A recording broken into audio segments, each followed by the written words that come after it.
Tariffs are here if you're in the US. Or not, or maybe in some places, but definitely a lot in China.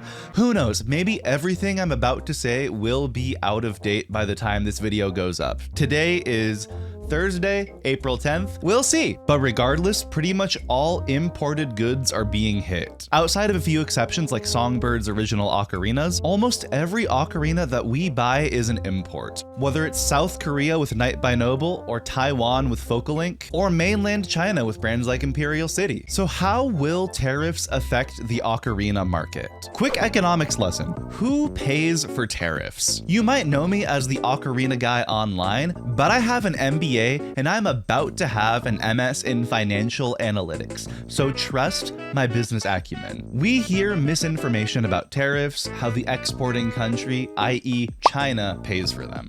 That's technically true, but it's really not that simple. If a product made in China is sold in the US for $100, a 25% tariff means that the Chinese manufacturer pays about $25 extra. However, if that manufacturer originally made a, let's say, $20 profit from exporting that product, a $25 tariff turns that into a $5 loss.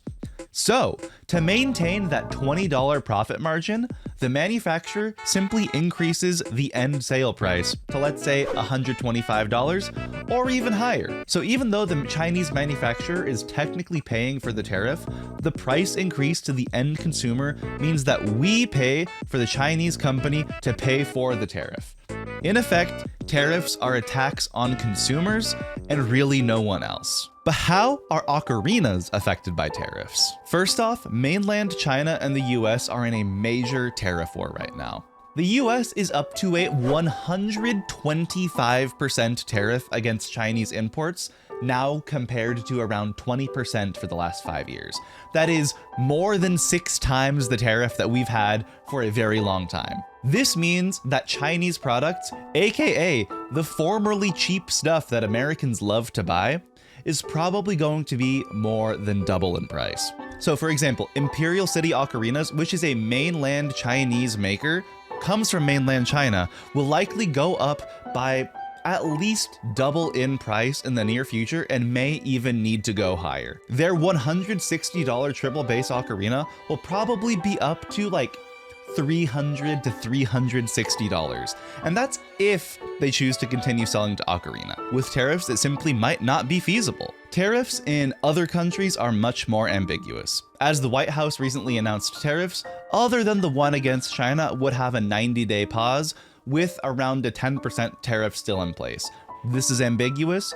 Go to someone more informed about those tariffs for better information. But if these tariffs that were originally planned by the White House post these 90 days are maintained, countries like Taiwan, home of Focalink and TNG, will also receive tariffs, though not to the extent of China. In other words, Taiwanese, Italian, South Korean, Japanese, and other ocarinas will likely be at least 10% higher in the near future, and maybe even higher in the later future. This isn't as bad as 125% more extremely expensive, but that said, between recording this on Thursday and posting this on the weekend, everything I'm saying may be outdated. Regardless, the catchphrase that we often hear alongside tariff talks is to buy American. But how realistic is buy American with ocarinas? Very few ocarinas are actually made in America.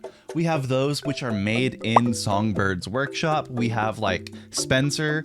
I think maybe some of STL's models are made in America, and there's definitely other makers which I don't remember off the top of my head. But even then, an American ocarina company could design, for example, a plastic ocarina and then have it be manufactured in China, and they would still face the tariff. For the ocarina community, these tariffs are objectively negative.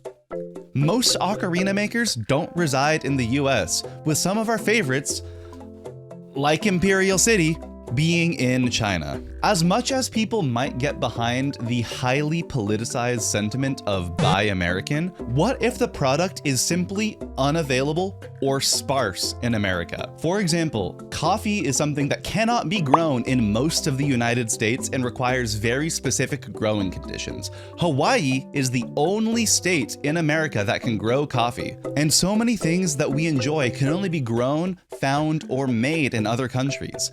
Like the purple clay used to make ocarinas from China. With tariffs, sure, we can buy American from the few makers we have, but we're hurting the variety of instruments available and the connectivity we've had with makers around the world. And we will be the ones who pay for it in the end. Remember, we, the consumer, pay for tariffs. So how can you respond?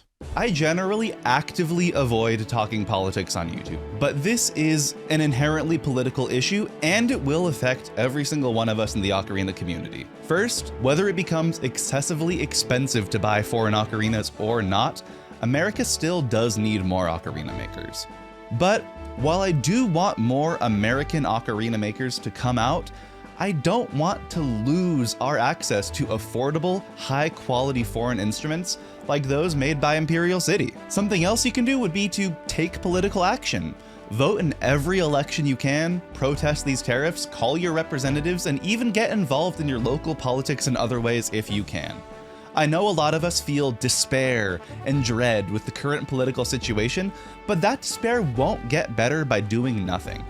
I'll be doing my part to strengthen our community with my soon-to-be-announced Ocarina nonprofit this summer. And when we have such a global community, and when our favorite ocarinas come from all around the world, isolationist and xenophobic politics harm the community. Full stop. Remember, we play the ocarina to spread joy, not division. Otherwise, subscribe and stuff. It's the end of the video. Bye.